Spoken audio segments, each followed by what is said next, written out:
In recent years, a captivating theory has risen to prominence, stirring widespread intrigue: the simulation hypothesis. This concept, pioneered by Nick Bostrom of Oxford University in his 2003 paper, "Are You Living in a Computer Simulation?", proposes an enthralling idea.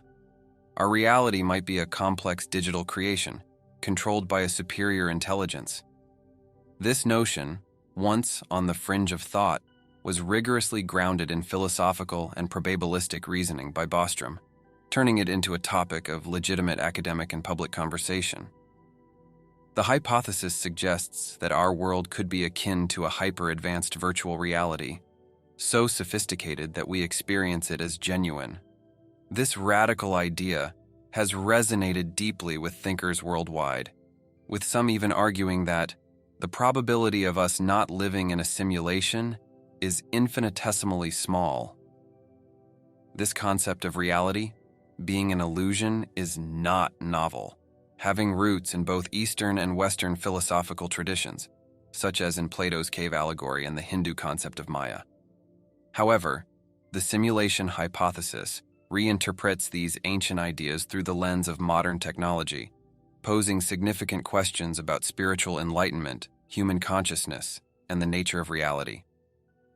The hypothesis aligns intriguingly with spiritual beliefs that view physical reality as an illusion, prompting us to reconsider the meaning of spiritual awakening in a digital era. Could it be that we are in a simulated universe, and if so, is awakening within this simulation feasible? The idea that the world might be an elaborate illusion is echoed in Eastern traditions like Hinduism and Buddhism, with concepts like Maya and Sunyata resonating with the simulation hypothesis. Similarly, in Western philosophy, thinkers like Plato and Descartes have explored ideas that parallel this hypothesis. Plato's cave allegory, for instance, suggests our perception of reality is but a shadow of the truth, while Descartes' meditations question the veracity of our physical world, hinting at the possibility of a deceptive force shaping our perceived reality. This hypothesis also challenges our understanding of consciousness. Is consciousness merely an emergent property of this simulation, a byproduct of complex algorithms and computational processes, or is it an intrinsic aspect of reality that transcends physical matter or code? These questions lead us into profound philosophical territory, exploring the authenticity of our perceived world and the significance of individual consciousness within a potentially simulated reality. The nature of the self, as explored through spiritual practices like self-inquiry, offers a different perspective from Cartesian doubt.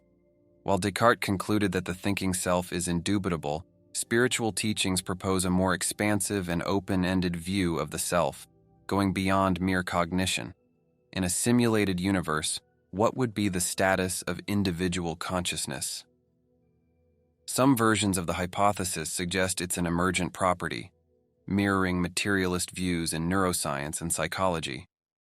Yet, the hypothesis adds a layer.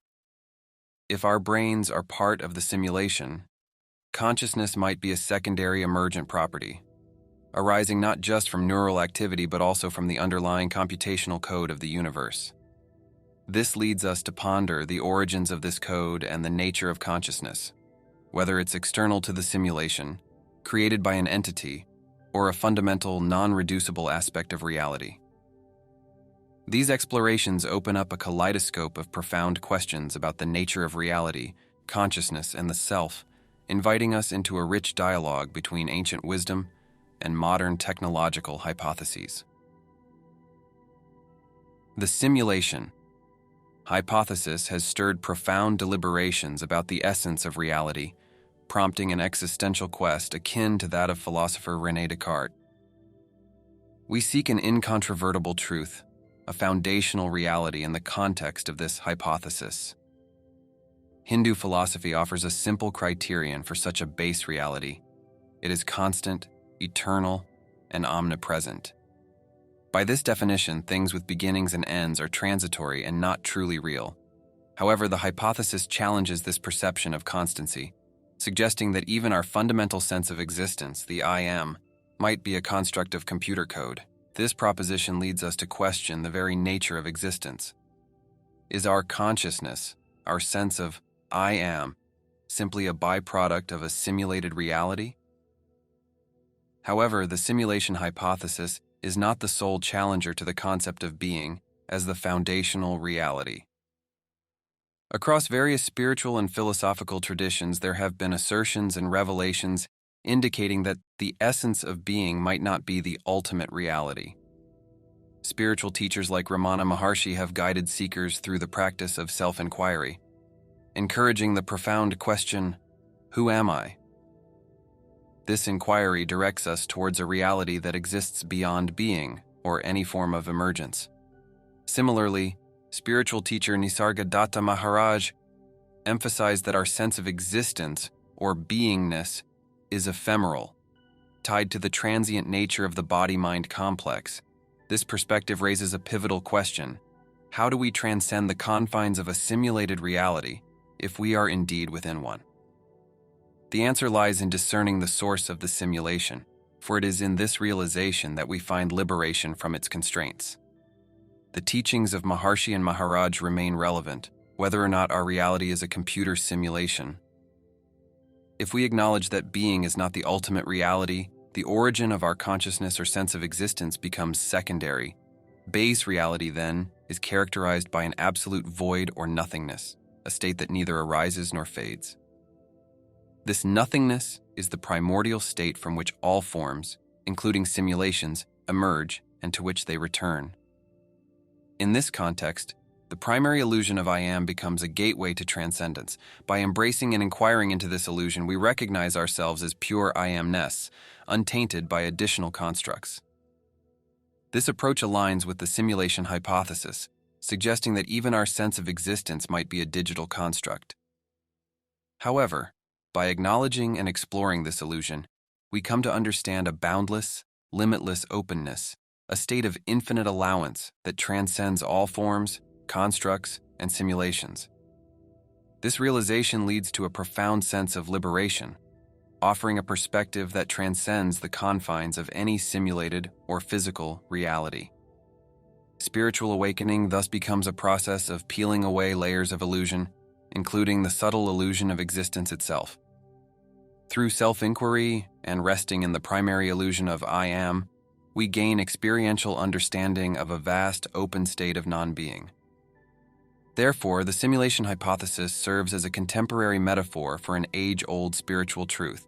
The reality we perceive is not the ultimate truth.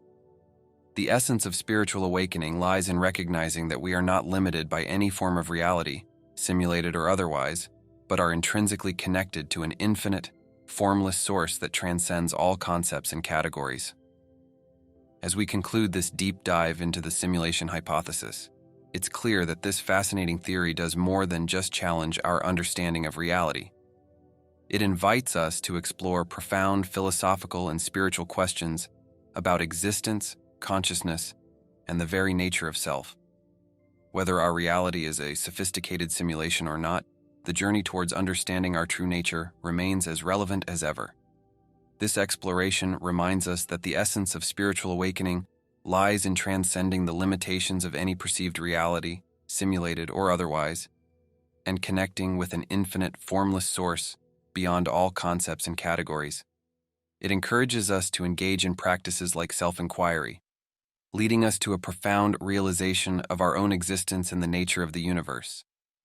If this video has resonated with you, sparked your curiosity, or opened new doors of thought, don't forget to hit the like button and share it with others who might find it equally intriguing. Your engagement helps us continue creating content that explores these fascinating topics. Subscribe to our channel and ring the notification bell to stay updated with our latest videos. We love hearing from you, so please leave a comment below sharing your thoughts or experiences related to the simulation hypothesis or any insights you've gained from this exploration. Remember, whether we are living in a simulation or not, the journey of understanding and awakening is an adventure that we are all a part of. Share this journey with others, and let's continue this conversation. Until next time, keep exploring, questioning, and seeking the truth in all its forms.